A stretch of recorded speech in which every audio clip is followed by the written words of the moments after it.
Massive cover up yenye imekuwa ikiendelea mpaka wa leo.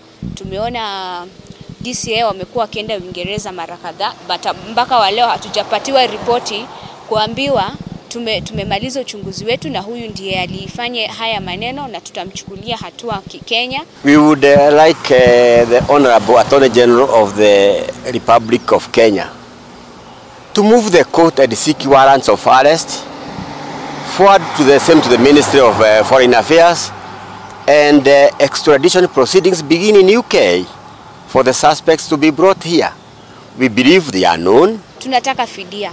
Mtoto wa Agnes aliachwa akiwa mchanga, analianga sana kwa sababu kimawazo anapitia mengi, kwa sababu hajui ni nini kilifanyikia mamake na kwa nini huyu mwenye alimuua mamake, mbona alimuua mamake na akarudi kwenda kujoke akisema venye anaona mtoto akililia kwa kaburi.